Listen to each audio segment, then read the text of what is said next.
Hi everyone, नमस्कार, सलाम, सत श्री अकाल। Welcome back to Deep's all in one channel. आशा करती हूँ कि आप सब लोग बिल्कुल ठीक ठाक होंगे। वीडियो की शुरुआत कर रही हूँ ईवी को स्कूल से लाने से।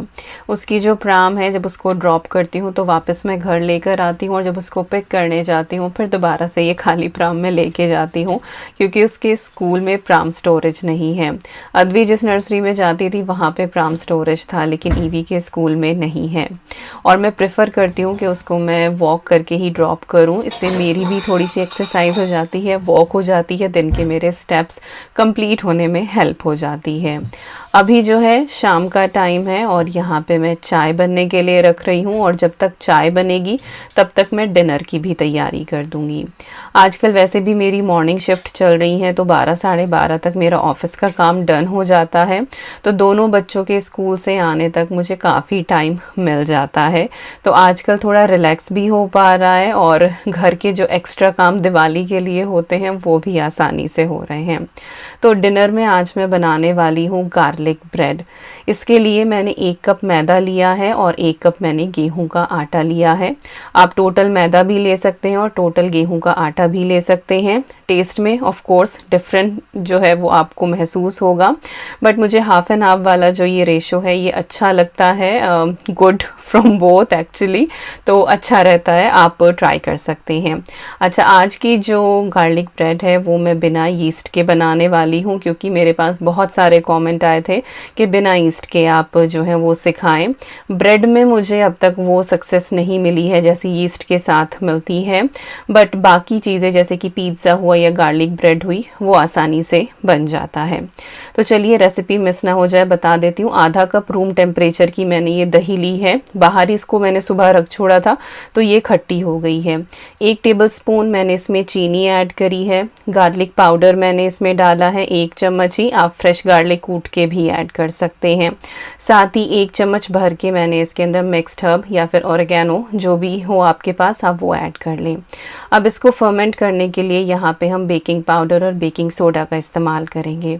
तो यहाँ पे 1 चम्मच 1 टीस्पून मैंने लिया है बेकिंग पाउडर और हाफ टी स्पून मैंने लिया है बेकिंग सोडा।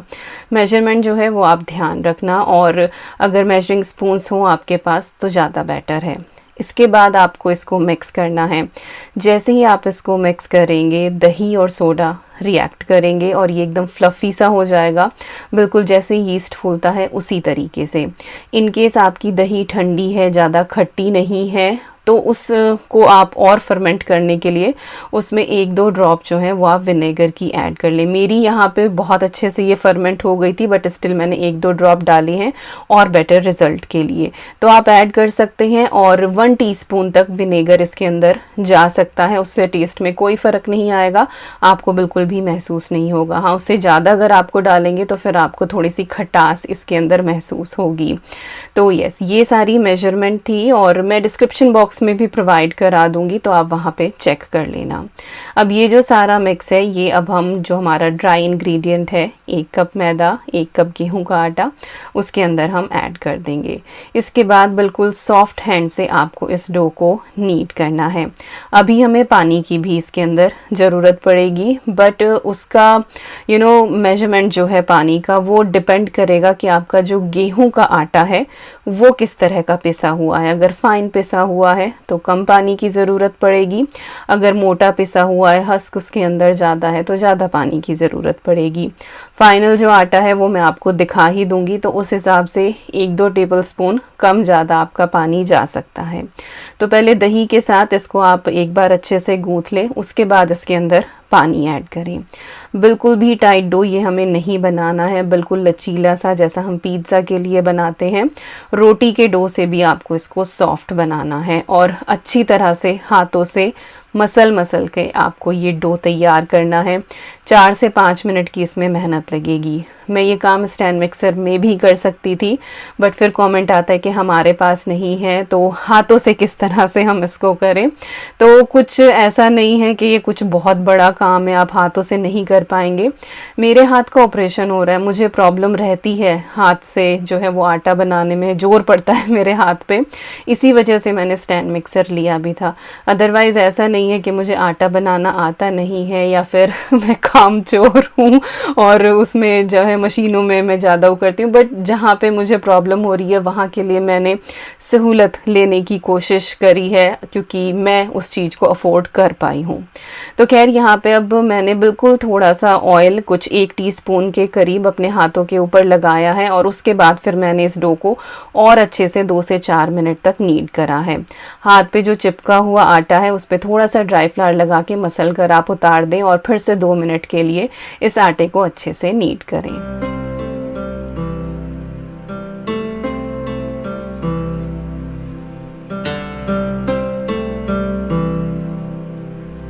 तो यहाँ पे डो हमारा रेडी हो गया है। आप चाहें तो इसके ऊपर थोड़ी सी ऑयल की कोटिंग भी कर सकते हैं, मैंने नहीं करी है। इसको हम कवर करके रख देंगे। यीस्ट वाले आटे की तरह ये बहुत ज़्यादा फूलता नहीं है, लेकिन हाँ, इसकी जो गार्लिक ब्रेड है या फिर पिज़्ज़ा बेस भी आप सेम इसी तरीके से बना सकते हैं। अकॉर्डिंगली आप उसके अंदर फ्लेवर ऐड कर लें।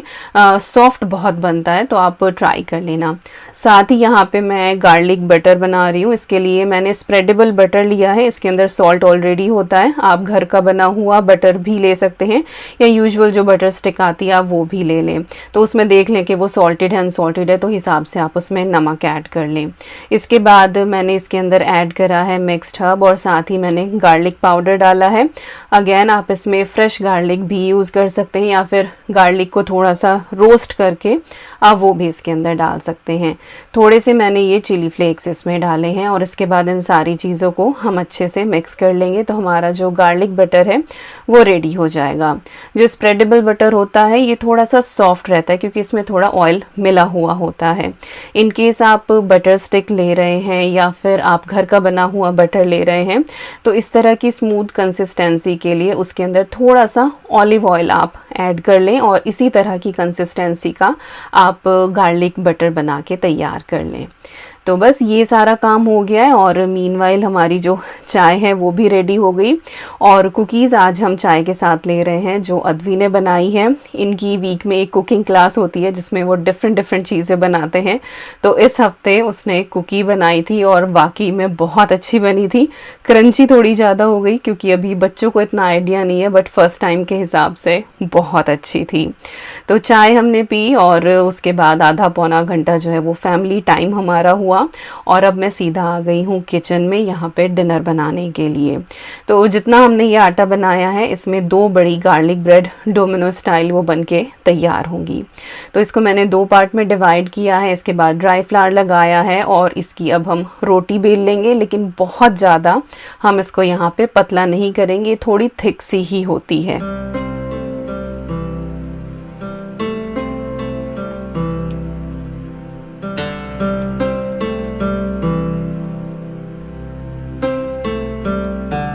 इसके बाद अब हम गार्लिक बटर इसके ऊपर स्प्रेड करेंगे। तो लिबरली आप जो है वो इसके ऊपर स्प्रेड करें, तभी इसके अंदर टेस्ट आएगा।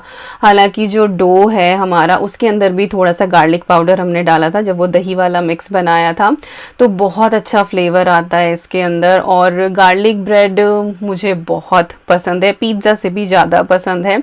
जब भी घर में हम पिज़्ज़ा बनाते हैं आई ऑलवेज लाइक के गार्लिक ब्रेड साथ में ज़रूर हो जाए।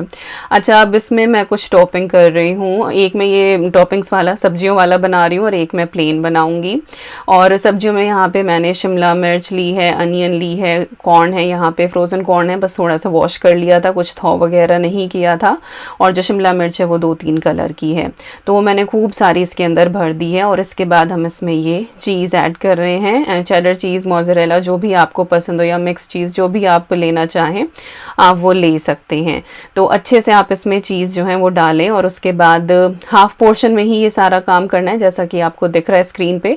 और फिर इस रोटी को जैसे गुंजिया को हम कर देते हैं बिल्कुल उसी तरह से उस शेप में हम इसको लेकर आ जाएंगे। इसके बाद हमें इसके ऊपर जो है वो कट लगाने हैं, ताकि अंदर जो भी स्टीम इसमें बने वो आराम से निकल आए। और ऐसा नहीं है कि बिल्कुल थ्रू नीचे तक ही आपको इसके ऊपर जो है वो निशान बनाने हैं, बस ऊपर ऊपर थोड़ा सा बना दे, बीच में थोड़ा बहुत ये कटेगा जिसमें से स्टीम निकल आएगी। और जिस टाइम हम खाएंगे उस टाइम भी इसको कट करने में आसानी होगी। तो एक जो है वो हमारी रेडी हो गई है। अब जो दूसरी है वो मैं प्लेन बनाने वाली हूँ। तो इसमें मैंने उसी तरीके से गार्लिक बटर जो है वो स्प्रेड कर लिया था और उसके बाद मैंने इसमें सिर्फ चीज़ ऐड करा है और इसको नॉर्मल बिल्कुल उसी तरीके से हम फोल्ड करके और इसके ऊपर भी हम कट लगा लेंगे। अब इसको जो है जब हम बेक करेंगे, इस टाइम पे जब मैंने बेलना शुरू किया था तो अवन को मैंने प्री हीट कर दिया था। 180 डिग्री सेल्सियस पे कुछ 25 मिनट इसको लगे थे बेक होने में, बट हर अवन जो है वो डिफरेंट होता है। तो 20 से 25 मिनट का आप टाइमर जो है वो देख लें और उतने में ये डन हो जाती है। ऊपर नीचे दोनों तरफ से ये बहुत अच्छे से सिकती है। और कुछ लोग का अवन ऐसा है जिसमें 2 रोड ऑन की जाती हैं, तो जब भी आप बेकिंग करें ना, हमेशा दोनों रोड ही जो है वो ऑन करें और तब आप प्रॉपर बेकिंग करें। ग्रिल अगर आप करते हैं या ब्रॉयल करते हैं तब ये होता है कि आपको किस तरफ से उसको ब्राउन करना है, तो उस हिसाब से फिर एक रोड आप जो है वो ऑन करते हैं। लेकिन बेकिंग के लिए हमेशा ही दोनों रोड जो हैं वो आपकी ऑन की जाती हैं। तो खैर यहाँ पे दोनों ही गार्लिक ब्रेड जो हैं वो रेडी हो गई हैं। इसके बाद जो टॉप पार्ट है इसके ऊपर भी मैंने गार्लिक बटर को अच्छे से स्प्रेड कर दिया है। इससे ऊपर एक ग्लेज सा भी आ जाएगा और टेस्ट तो खैर एनहेंस हो ही जाता है। और आप चाहें तो ऊपर से इसमें थोड़ा सा और जो मिक्स्ड हर्ब होते हैं, इटालियन सीजनिंग होती है, चिली फ्लेक्स होते हैं, वो स्प्रिंकल कर सकते हैं, बट बटर में सब कुछ था ही तो मैंने कुछ नहीं डाला। तो यस, इसके बाद मैंने इसको बेक करा और बेक करने के बाद हमारी जो ब्रेड है वो बिल्कुल रेडी है। बहुत ही ब्यूटीफुल सा इसके ऊपर गोल्डन कलर आया है और जो बटर है वो बहुत अच्छे से अब्जॉर्ब हुआ है। गरम ही है ये और दोनों तरफ से परफेक्टली ये सिकी है। और यहाँ पे मेरी पूरी कोशिश थी कि इस तरह से तोड़ के मैं आपको दिखाऊं, बट इतना गर्म था कि हाथ मेरा जल रहा था। पर खैर मैंने भी हार नहीं मानी, आपको जो है वो अच्छी तरीके से खोल के मैंने इसको दिखाया ही है। भले ही हाथ मेरा जल रहा था, जैसे तैसे करके डिफरेंट जुगाड़ करके मैंने दिखाया ही है। क्योंकि जो चीज़ पुल होता है ना वो गरम गरम में ही आता है। अगर मैं इसको थोड़ी देर भी रख छोड़ती ना तो उसके बाद फिर वो चीज़ इस तरीके से खिंचता ना और फिर वो देखने में अच्छा नहीं लगता। और मुझे वही करके आप लोगों को दिखाना था कि थोड़ा सा ये चीज़ खिंचे। तो ये देखिए यहाँ पे हमारी जो गार्लिक ब्रेड है वो बिल्कुल डन है और अंदर बाहर बहुत अच्छी ये ब्राउन सिकी है। तो ट्राई करना, बहुत ही डिफरेंट सी एक ये रेसिपी है और आपके बच्चों को ये बहुत पसंद आएगी। आप बच्चों को ये लंच बॉक्स में भी दे सकते हैं। ये आटा जो है वो आप पहले दिन बना के रख लें। और ये देखिए ये वेजिटेबल वाली है, ये भी बहुत अच्छे से बनी थी। तो यस, बहुत टफ नहीं है, आसानी से बन जाती है और एक डिफरेंट सा डिनर हो जाता है। इसके बाद किचन का काम निपटा के हम लोग बैठे मूवी देखने के लिए, क्योंकि स्त्री 2 आ गई थी। तो स्त्री 2 हमने यहाँ पे लगाई और ये व्लॉग जो है वो करवा चौथ से पहले का है, लाइक फ्राइडे और सैटरडे का है। तो ये फ्राइडे नाइट है यहाँ पे और आपको पता ही है कि फर्नीचर हमारा जा ही चुका है। तो मूवी देख रहे थे। अब अद्वी जो है वो भी देख लेती है इस तरह की मूवी और फिर ये हॉरर कॉमेडी थी तो सही ही थी। ईवी को तो खैर चैन से बैठना नहीं होता है, उसको कभी इधर भागना होता है, कभी उधर भागना होता है, ब्लैंकेट के अंदर छुपना होता है। बट जैसे तैसे हमने मूवी देखी, बट आई वुड से स्त्री 1 ज़्यादा बेटर थी। हालांकि इस मूवी ने जो है वो बहुत अच्छा बिजनेस किया है। अच्छी है, ये नहीं कि ख़राब है, अच्छी है, बट वही कंपैरिजन हो जाता है तो फर्स्ट वाली ज़्यादा अच्छी थी। तो अब है अगली सुबह और सुबह अभी तो सब लोग सो ही रहे थे, मैं बाहर आई और बहुत ही चमकदार आज का दिन था। और गुलाब जो है वो इस सीज़न पे भी इतनी सारी इसके ऊपर कलियां आई हुई हैं, लेकिन जो वेदर है ना वो इस तरह से डिस्ट्रॉय कर रहा है कि ये फूल जो हैं वो खिल नहीं पा रहे हैं। इतनी ज़्यादा ठंड हो रही है बाहर, बट स्टिल कलियां आई जा रही हैं। और फॉल कलर्स तो आजकल इतने प्यारे हो गए हैं। सामने वो वाला पेड़ है ना, इसकी शेड्स पूरे साल भर बदलती रहती हैं और मैं हमेशा आपको दिखाती भी हूँ। तो आज का जो दिन है वो बहुत ही अच्छा है और धूप निकली हो ना, मैं हमेशा ही बोलती हूँ कि एनर्जी अलग ही लेवल की होती है। तो यहाँ पे मैं अपने लिए बना रही हूँ अभी फेस पैक। कोई उठा नहीं था तो अभी जो है वो बिल्कुल शांति ही थी यहाँ पे। तो सोचा कि चलो ये अपना एक फेस पैक मैं बना लेती हूँ। तो ये फेस पैक इतना आसान है और इतना अच्छा है ये बनाने में, आपको एक इंस्टेंट ब्राइटनेस बोल दूँ या फिर ये बोलो एक निखार लेकर आता है, बहुत ही अच्छा लगता है। तो इसके लिए यहाँ पे मैंने 1 चम्मच जो है वो चावल का आटा लिया था, उसके अंदर मैंने थोड़ी सी दही ऐड करी थी और थोड़ा सा मैंने इसके अंदर शहद ऐड किया था। कुछ ऐसा सच नहीं है कि इतना इतना ही आपको लेना है, थोड़ा थोड़ा जो है वो आप इसके अंदर ऐड करें, बस एक थिक सा पेस्ट बनाना है। इसके बाद कंसिस्टेंसी इसकी एडजस्ट करने के लिए बिल्कुल थोड़ा सा मैंने दूध डाला है और साथ ही मैंने इसमें नींबू की कुछ बूंदें ऐड करी हैं। नींबू के अंदर जो है ना वो ब्लीचिंग प्रॉपर्टी होती है, तो अगर ब्लेमिश है आपके चेहरे के ऊपर या अनइवन आपकी स्किन है तो आप इस पैक को डेली बेसिस पे लगाएं, आपको बहुत फ़र्क महसूस होगा।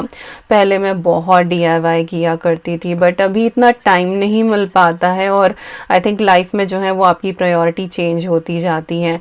बट अगर मैं अभी भी अपनी एज के हिसाब से अपनी स्किन को देखूं तो काफ़ी बेटर है और अच्छी कंडीशन में है। अच्छा, मैं फेस पैक अपना बना ही रही थी तो देखा क्या, हमारी ईवी मैडम भी आ गई थी। तो जब भी मैं अपने लिए कभी कुछ सोचती हूँ ना कि अब मैं आराम से बैठ के ये काम करूँ, ईवी को पता लग जाता है और वो तभी आ जाती है मंडराती हुई। तो अभी मैं और ईवी यहाँ पे उठे हुए हैं। तो बस ये जो फेस पैक है ये अच्छे से आपको अपने धुले हुए चेहरे के ऊपर लगाना है और फिर इसकी जो है वो एक बार आप अच्छे से आप मसाज करें। तो अगर ड्राई स्किन है या डेड स्किन है तो वो भी निकल है, क्योंकि जो चावल का आटा होता है वो थोड़ा सा दरदरा होता है तो वो स्क्रब का भी काम करता है। तो अच्छे से हल्के हाथों से आप अपने स्किन के ऊपर जो है वो इसकी मसाज करें, स्पेशली उन एरिया में जहाँ पे आपको ब्लैक हेड होते हैं। कई बार लिप्स के नीचे हो जाते हैं, नोज़ के ऊपर तो होते ही हैं। और मसाज करने के बाद जब तक ये अच्छे से ड्राई ना हो जाए, 10 से 15 मिनट लग ही जाते हैं, आप इसको अपने फेस के ऊपर लगा रहने दें और उसके बाद जो है आप अपने फेस को अच्छे से वॉश करें। वॉश करने के लिए पहले आप थोड़ा सा पानी लगाएं, हल्की सी मसाज करें या फिर गीले टॉवल से जो है वो आप अपने फेस को वाइप करें। और ये देखो कितना अच्छा जो है वो इसका रिज़ल्ट आया है। मेरी कोशिश थी कि वीडियो में करवा चौथ से पहले ही डाल दूं बट मैं डाल नहीं पाई, हो जाता है कई बार। बट आगे भी त्यौहार आ रहे हैं, शादियों का सीज़न आ रहा है, आप इस फेस पैक को ट्राई करना और आप इसको डेली यूज़ कर सकते हो। इसी के साथ मैंने अपने लिए एक ये आईब्रो जेल पेन ऑर्डर किया था अमेज़ॉन से। ये मैं फ़र्स्ट टाइम ही यूज़ करने वाली थी, थोड़ा डाउटफुल था मेरे लिए बट इसका रिज़ल्ट सच में बहुत अच्छा आया है। और ये ब्रश वाला है और इसका ब्रश बहुत अच्छा है, अंजलि कलर का है ये। और मैं इसका लिंक दे दूंगी डिस्क्रिप्शन बॉक्स में, if you are interested you can buy it, affordable range में है ये। और कई बार ना ऐसा होता है कि जब आप आईब्रो पेंसिल यूज़ करते हैं ना तो उससे आपको इचिंग होती है, इसमें वो चीज़ नहीं है। ये ना बहुत सूद करता है, बिल्कुल ठंडा ठंडा लगता है। तो इसके अंदर ब्रश भी है और साथ ही जो है वो आईब्रो जिससे आप फिल करेंगे वो कलर भी है। एक्टिवेट करने के लिए ऊपर की तरफ इसमें ये बटन है जिसको आपको थोड़ा सा प्रेस करना है 2-3 बार और फिर ये ब्रश जो है वो कलर में डिप हो जाएगा। और फिर इसका जो है वो जेंटली आपको अपनी आईब्राउ के ऊपर स्ट्रोक करना है, जो भी आपकी हेयर ग्रोथ है बिल्कुल उसी डायरेक्शन में।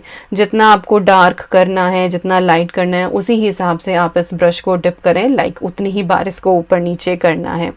तो मैं पहली बार यूज़ कर रही थी तो मैंने ज़्यादा प्रोडक्ट इस ब्रश के ऊपर नहीं लिया था, मुझे डर सा ही लग रहा था। बट जब मैंने इसको लगाना शुरू करा ना तो वो बिल्कुल उसी तरीके से हो रहा था जैसे कि बाल है, बहुत ही नेचुरल इसका लुक था। और मेरी तरफ से लाइक 10 on 10 है, it is really good product और बहुत ही नेचुरल इफेक्ट ये देता है।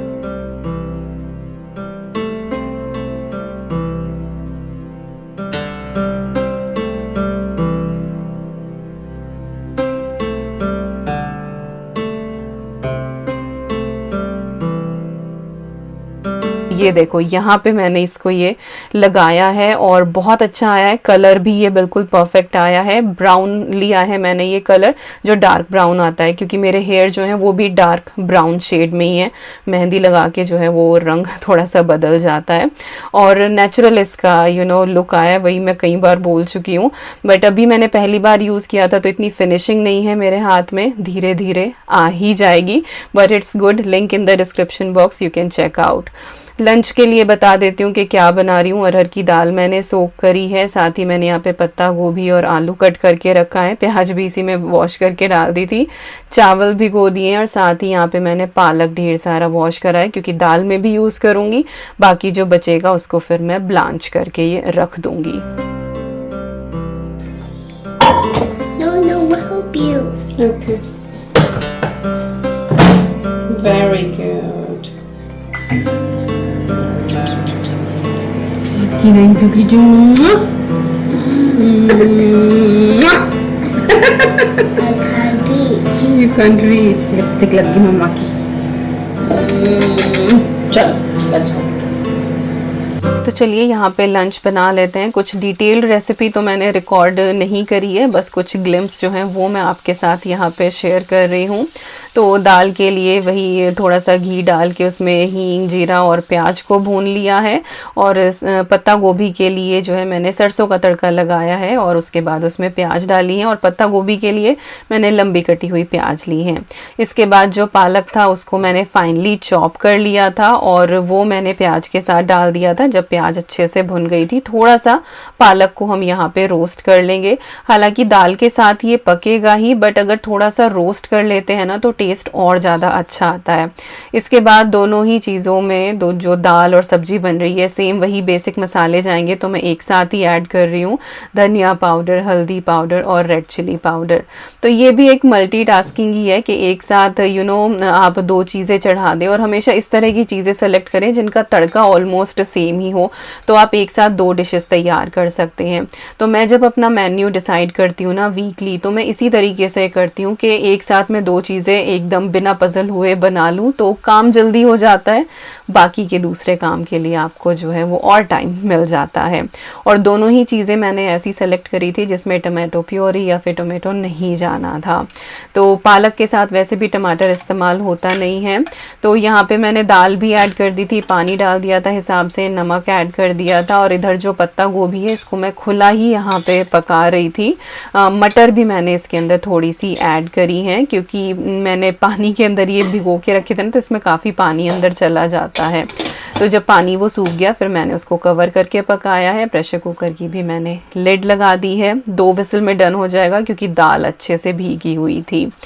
इसके बाद ये जो क्रॉकरी यूनिट है इसमें से मैं कर रही हूँ आज शॉपिंग अपनी किचन के लिए।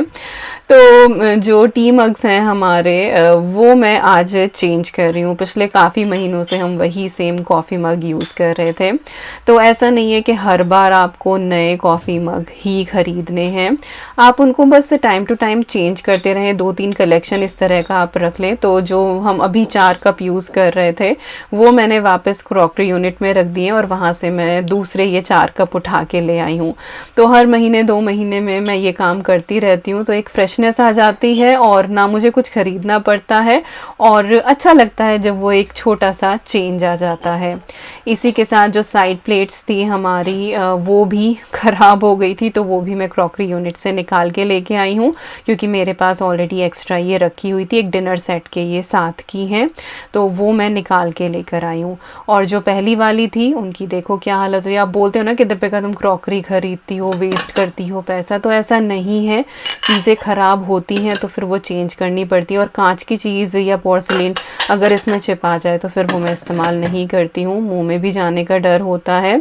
तो साइड प्लेट्स आपने देखी हैं सारी, उनमें चिप आई हुई है, और इस वाइट वाली में भी चिप आई हुई है। पता नहीं स्क्रीन पे विजिबल हो या नहीं, बट इनको मैं थ्रो नहीं करूँगी, इनको मैं गार्डन में रखूँगी। कुछ एक प्लांटर ऐसे हैं जिनके नीचे प्लेट्स की ज़रूरत होती है, तो वहाँ पे मैं ये जो प्लांटर्स होते हैं उनके नीचे रख देती हूँ। और जब मैं आपको प्लेट दिखा रही थी तब मुझे रियलाइज़ हुआ कि मेरे हाथ जो हैं वो बहुत ज़्यादा ड्राई हो रहे थे, तो बस क्रीम लेकर आई और अच्छे से जो है अपने हाथों के ऊपर मैंने मसाज करी है। चेहरे का तो ध्यान रखना ही है, हाथों का भी ध्यान रखना बहुत ज़रूरी है। और बस इसी के साथ आ गए हैं हम इस वीडियो के एंड पे। आई होप आपको आज की ये वीडियो पसंद आई होगी। मिलती हूँ आपसे नेक्स्ट व्लॉग में। Till then you guys take care and I am sending lots and lots and lots of love to you all. Thank you so much for watching. Take care and bye bye. और हाथ हो गए हैं ना अच्छे से soft बिल्कुल यहाँ पे।